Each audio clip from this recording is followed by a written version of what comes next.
सुप्रभात बच्चों। आज हम पढ़ेंगे राष्ट्र का स्वरूप। बच्चों, इसका आपके पास टेक्स्ट बुक होगा तो आप उसमें से पढ़ लीजिएगा, मतलब कि अगर नहीं थोड़ा सा डिटेल में, लेकिन यहाँ पर मैं आपको एक ऐसा समझा देती हूँ शॉर्ट में। इसके अंदर पाठ में एक्चुअली है क्या। तो इस पाठ में जो पूरक वचन जो पाठ है, इसके अंदर ये कहने का तात्पर्य है कि राष्ट्र के हर एक प्रत्येक नागरिक का कर्तव्य है कि वह अपने राष्ट्र के स्वरूप को अच्छी तरह से समझे। यदि वह अपने देश की धरती जनता और संस्कृति को समझता है तो वह राष्ट्र के सही स्वरूप को समझ लेता है। तो उसके मतलब कि राष्ट्र का स्वरूप बनता कैसे है। तो बच्चों, राष्ट्र का स्वरूप भूमि, जन और जन की संस्कृति से ही राष्ट्र का स्वरूप बनता है, बराबर। तो जिस पाठ को लिखा है वासुदेव अग्रवाल, तो यहाँ पर देखते हैं कि वासुदेव शरण अग्रवाल ने लखनऊ विश्वविद्यालय एमए किया, मास्टर की डिग्री, और उसके बाद उन्होंने 1940 ईस्वी तक मथुरा के पुरातत्व संग्रहालय के अध्यक्ष पद पर उन्होंने कार्य किया। बाद में उन्होंने पीएचडी की पढ़ाई की। उसके बाद डीलिट की उपाधि उन्होंने प्राप्त किया। उन्होंने भारतीय पुरातत्व विभाग के अध्यक्ष पद पर भी सफलतापूर्वक कार्य किया और 1951 ईस्वी में काशी हिंदू विश्वविद्यालय कॉलेज ऑफ इंडोलॉजी में प्रोफेसर के पद पर काम किया। और उसके बाद भारतीय मुद्रा परिषद, भारतीय संग्रहालय परिषद तथा ऑल इंडिया ओरिएंटल कांग्रेस के सभापति भी रहे। भारतीय संस्कृति और सभ्यता के अन्वेषक तथा इतिहास और पुरातत्व के गहन विद्वान के रूप में देश भर में वो सम्मान पाते रहे।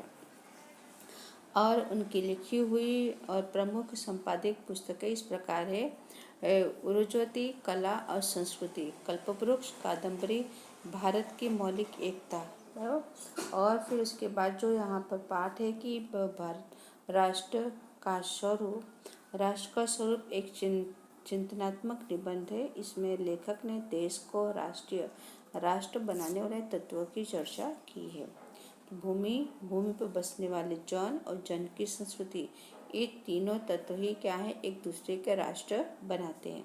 इन तीनों की राष्ट्रीय भावना में महत्व प्रतिपादित करके लेखक राष्ट्र की जनता को यह अनुरोध करता है कि वह इनका मूल्य पहचाने तथा उनका गौरव करे। यानी कि लेखक बता रहे हैं कि राष्ट्र की जनता को उन्होंने समझाने की कोशिश की है कि मतलब कि राष्ट्र के इस मूल्य को समझे।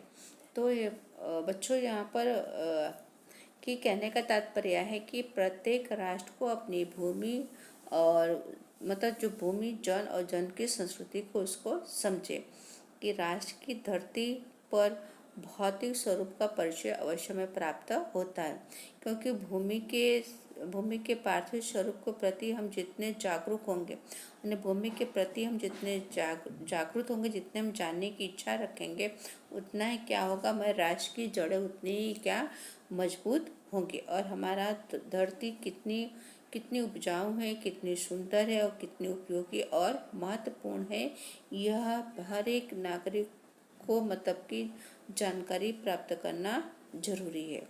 और हमारा कर्तव्य राष्ट्र के स्वरूप के प्रति यह होता है कि जिस तरह हर साल वर्षा मेघ आती है और पूरी धरती को क्या हरा भरा कर देती है और सिंचित करती है, और उसमें बहुत सारी वनस्पतियाँ उत्पन्न होती हैं। उन वनस्पतियों के बारे में हमें जानकारी प्राप्त करना चाहिए।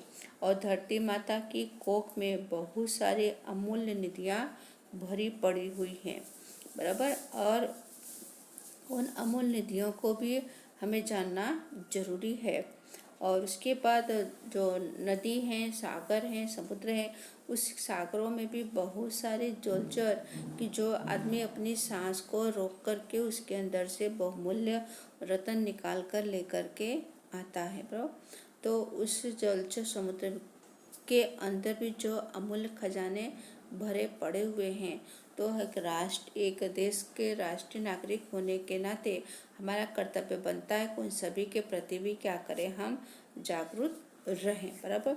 तो पहले हमने क्या देखा, भूमि देखा, और फिर उसके बाद है राष्ट्र का दूसरा जो अंग है, और राष्ट्र का दूसरा अंग है वह है जन। बराबर। कि जन देखते हैं, जन दूसरा अंग जो है जन। ओके। तो प्रत्येक जन जो है वह राष्ट्र की धरती पर लोग बसे हुए हैं। लोग कहाँ बसे हुए हैं, धरती पर बसे हुए हैं। तो यहाँ पर कहने का तात्पर्य है कि सभी धरती माता के पुत्र हैं। तो धरती हमारी माता है, तो सही अर्थों में हमें मातृभूमि से क्या करना चाहिए, हमें प्रेम करना चाहिए। बराबर। और धरती को अपनी माता माननी चाहिए। हर एक नागरिक का यही कर्तव्य बनता है कि धरती के प्रति वो अपना प्रेम भाव प्रकट करें। और इस बंधन से मतलब कि जिस तरह स्वार्थ के खातिर, जिस तरह पुत्र अपने माता से अपने स्वार्थ के खातिर वो व्यवहार करता है, लेकिन वैसे भी व्यवहार नहीं करना चाहिए धरती माता के साथ में। और कह रहे हैं यहाँ पर कि यह संबंध स्वार्थ का नहीं है। स्वार्थ का भाव, जहाँ पर स्वार्थ का भाव होगा वहाँ पर क्या होगा, वहाँ पर पुत्र का पतन होगा। बराबर।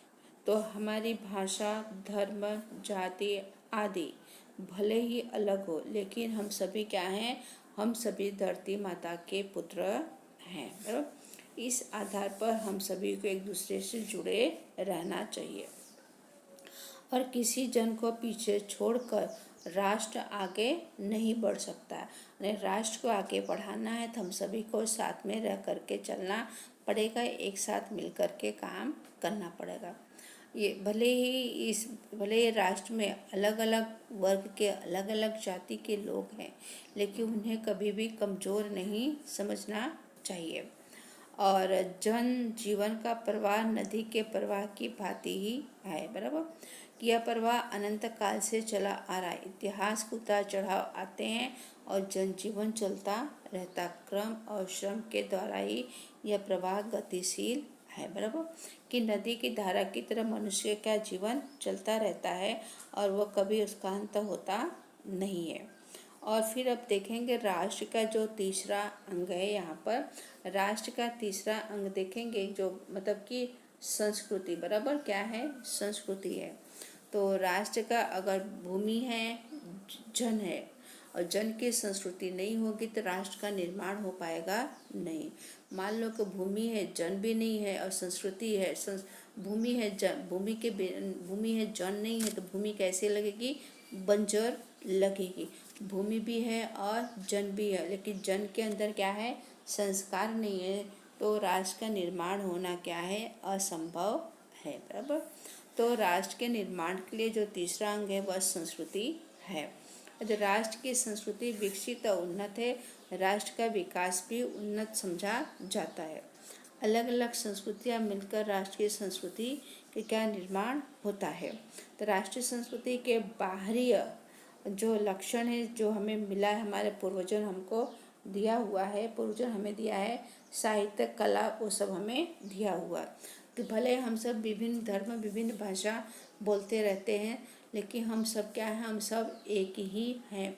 जिस तरह वनस्पतियाँ के आसपास में छोटी छोटी वनस्पतियाँ रहती हैं, लेकिन फिर भी वो उन्हें कोई रोक पाता नहीं आगे बढ़ने से, उसी तरह हम लोग भी आपस में लड़ते झगड़ते रहते हैं, फिर भी क्या करते हैं, फिर भी हम आगे बढ़ते हैं। बराबर। उसी तरह ये संस्कृति अब हमारे पूर्वजों को जो दी हुई वो संपत्ति है। पूर्वजों ने हमें क्या दिया है, पूर्वजों ने हमें साहित्य, कला, नृत्य, संगीत, धर्म, विज्ञान इत्यादि हमें दिया हुआ है। तो उन सभी हमें क्या करना है, उन सभी का हमें अच्छी तरह से उसका संग्रह करना है और उस पर आँच आने देना नहीं है।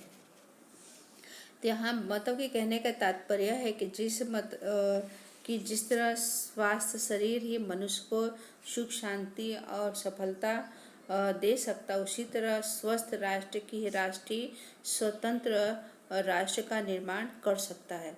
राष्ट्र का स्वस्थ उसके निवासी के जीवन, विचार और भावना पर ही निर्भर करता है।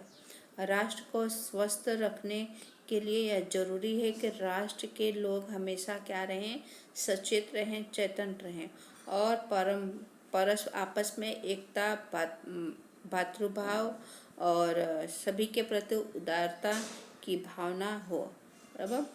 और जन की संस्कृति के बिना राष्ट्र का स्वरूप बनना क्या है, असंभव है। राष्ट्र की कल्पना भी नहीं की जा सकती है। बराबर। कि कहते हैं कि भूमि है, जन है और संस्कृति नहीं होती, जिसे कहते हैं बिना सिर के आदमी। बराबर। तो भूमि, मनुष्य और धरती की तरह संस्कृति भी क्या है, किसी राष्ट्र का आवश्यक अंग है। यह धरती और मानव को अलग कर दिया जाए तो राष्ट्र का स्वरूप ही नहीं बन सकता है। बराबर। संस्कृति के रूप में ही राष्ट्र के जीवन का विकास प्रकट होता है। एक राष्ट्र में कई संस्कृतियां मिलजुल कर रह सकती हैं। उनके मेल से एक राष्ट्रीय संस्कृति बनती है। राष्ट्र और उनके निवासी अपने संस्कृति पर गर्व करते हैं। तो बच्चों, यहाँ पर पाठ की चर्चा समाप्त हुई और आपको टाइम मिले तो इसे आप मतलब कि सुन लेना अपने समय के अनुसार। ओके, थैंक यू, धन्यवाद।